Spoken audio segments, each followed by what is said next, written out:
Padres catcher Brett Sullivan. Sully, Booty, which one do you prefer? All of them. Fire him up, Paulie. Yeah, there we go. whatever you want.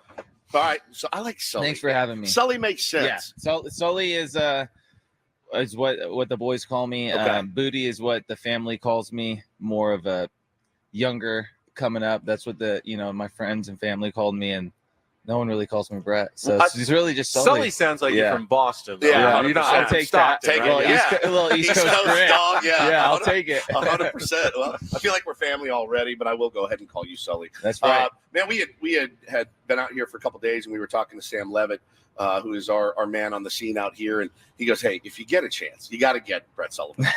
And he said, all the guys in the clubhouse gravitate toward Brett Sullivan. And we said, really? Because, we watched you play and fiery guy, but you can't really tell a lot watching on TV. Clubhouse. The clubhouse is where you do your damage. Yeah. And tell us about, has it always been that way for you? I think the clubhouse is just a very special place for the boys.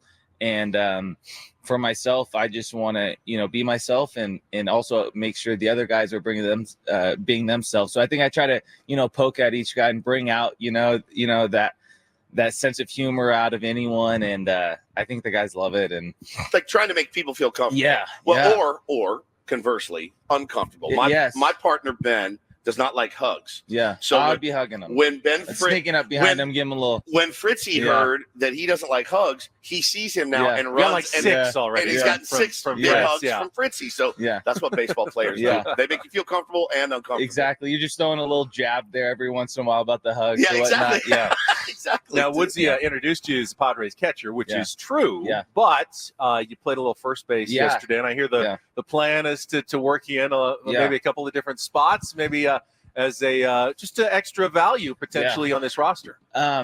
Catching's first and foremost, and then I grew up an infielder and outfielder, so I think just saying like, hey, I could do that if the name's called, and that's basically what it is. It's all hands on deck for this team, and I think just if we're all pulling the rope the same way, and anything I can do, to help. So I do feel comfortable there. Catching's first priority, and then if you call my name and I go to first, I'm going to be laying out. I'm going to be, trying to eat the ball and same as the outfield. So really just whatever I could do to, help this team win and contribute for the boys. I was watching Moneyball actually yesterday, and David Justice asked Scott Hatterberg. Oh, I actually said that yesterday. Did you? Yeah. They're like, you're going in. I'm like, yes. Biggest fear, don't hit me a ball. Yeah, they start laughing out because, no, seriously. No, seriously. Well, good luck with that. It's incredibly It's incredibly hard. So I actually used that yesterday, and I was loving it. So good. Yeah. What's your biggest fear? The ball getting hit at my me? general direction. Yeah. So I used that yesterday. I didn't know I was going into first, and I was like, oh, here we go. I can't believe that's Chris Pratt. I know. Yeah, right? Honestly, watching it the first time, I didn't even recognize that's Chris Pratt. He looked pretty good. I mean, those guys look pretty good, man. Yeah. They passed the you could tell he was hurting, as a ball player. He was grinding. But, he did a good job. It's so good. Last year was a huge year for you, right? And was kind of scrolling back through your Instagram and watching your progression. And, you winning at some different levels. The Rays drafted you originally, and you end up here in San Diego, and then you get your call up. I'm always fascinated by that day for you. And did you have any inkling? Give us how it worked when they told you, hey, man, you're going to the show. Well, background, so you could just have my mentality of it. It was I had got sent down right before opening day, like the day before. So I go to El Paso, and it was maybe a week in before I got called up. So the week I was there, no, I wasn't thinking about it at all. I was just with my family, and you're just really like, all right, hey, I'm here. And there was some up in the air catchers because Austin Nola had gotten hit. Yep. Wasn't sure if he was going to be ready. So for the then start they of the activate season. him, and you just take it as, okay, I'm going down, and I gotta work hard and perform, and then whenever I'm called, I'm called. But no way was I thinking it would have been that fast. So to your point to the story, the day of it, we end the game. There's fireworks that night. My son, I grab him to walk him through the locker room, and we're just gonna go watch fireworks. They call a meeting, and And at that point, honestly, I would just really just say, hey, I'm gonna go watch the fireworks. I want to go. Son. Yeah, I want to go watch these fireworks. I didn't really want to go to the meeting. And it's a good meeting. Yeah. And one of the assistant coaches, Mincy, was like, hey, come in here. And I was like, oh, and I'm looking for someone to like watch my son. Yeah. And Mincy grabs him and he starts crying a little bit. So I'm actually holding up this whole meeting. And they're waiting on you. Yeah. And I go get him an ice cream. So I get him an ice cream cone. We end up sitting on the chair. He's sitting on my lap eating ice cream. And I've been, in minors long enough where I've heard a lot of call-ups, and you're always pumped up for that guy because, it's such a special moment. But at this time, my son's sitting on my lap. They're going through the call-up, and it was kind of just like another one, And then I'm like, oh shit. Yeah.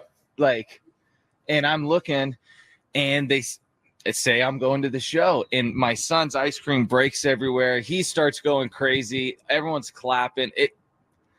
It couldn't have been a better moment, more special for me. You always, say like maybe you wanted it sooner. For me, no, that's the perfect moment right there. It's amazing that your son's going to be able to say for his life, like when my dad got called up to the big leagues, I was there with him. We were eating a drumstick, hanging out right there. Drop the top. Yeah. The top goes down. You know how that is. Yeah. Top falls. So it was as special as a moment as it could be. And then next thing you know, you're catching against the Braves. Yeah, next thing you know, I'm catching Snell facing Spencer Strider. It's like, here we go. out of the frying pan into the fire, for sure. And then later on in the year, you and your wife had another child, a girl. So two. Yeah. What's that like? I've been away for 3 days. Yeah. My wife is literally in our YouTube chat right now. Like, get your ass home. Get home right now. Yes, that's how it is. We're man to man right now. We're man to man defense, but we still feel outnumbered. But it's going good. And you just get sleep when you can. When you can. And, you just grind. You grind, man. It is just a grind. It's just a grind. That's exactly right. So you come up with any 30-minute segment where you could just wear them out and then you move on. Yeah. So It's a friend told me once, your whole entire job as a parent is to wear them out for nap time. Yes. And you take those naps when they take those naps. I've studied that like a mantra. As the father of two small boys. So, man, it's been awesome to talk to you. So how's camp been for you so far? Meeting all the new guys, a lot of new arms, by the way. A lot of great new arms. Oh, my gosh. Camp's been going good.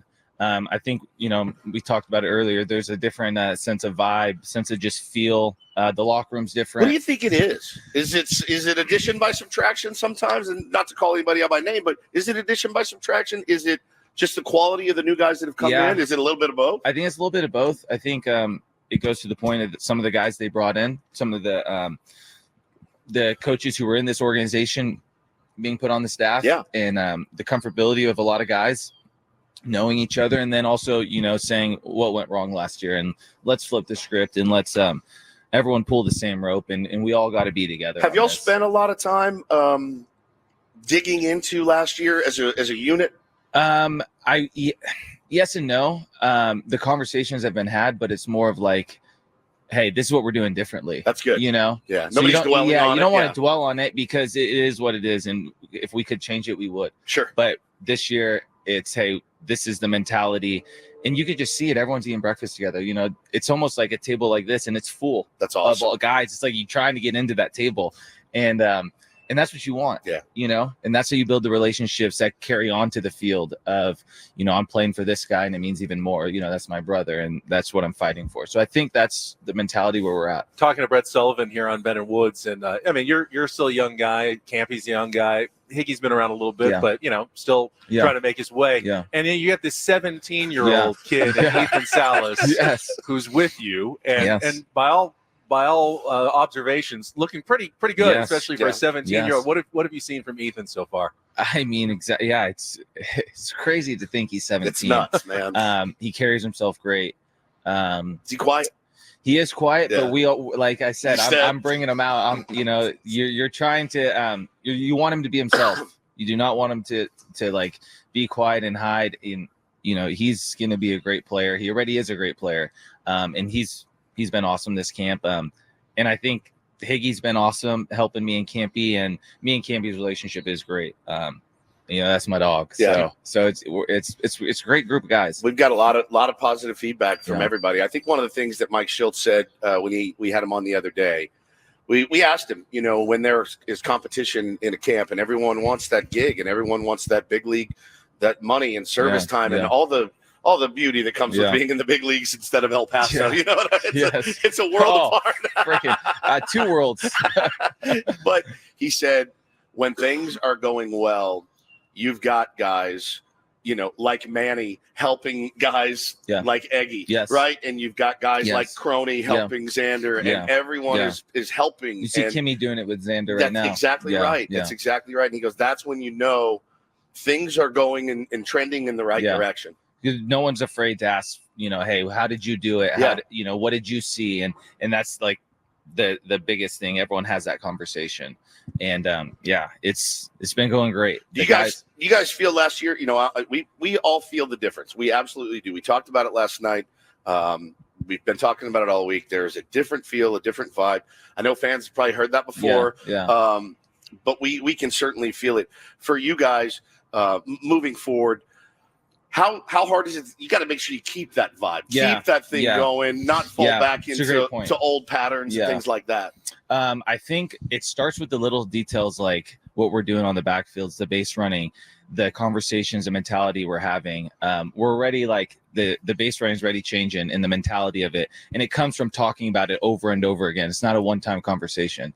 And I think that's what's going to help carry it through the season. And if you keep talking about it, then you're able to hold each other accountable. And that's where we're all at right now. That's awesome. Well, we certainly wish you the best of luck. You've got the one skill that seems to be in short supply around here. Your left-handed. It's like you and Crony. Shout out to my brother and my dad. Yeah, for real. Half a profile. That's about it around here right now. So, Padres could use someone like you. Whatever it takes. Whatever it takes. So. I love it, man. Brett, such a pleasure meeting you. Thanks so much. Very much. Seriously. Brett Sullivan, Padres catcher, maybe first baseman. Who knows? Outfielder, whatever they need, he says. Whatever they need. He wants to be on that plane to Korea in 2 weeks. That's really the goal right now.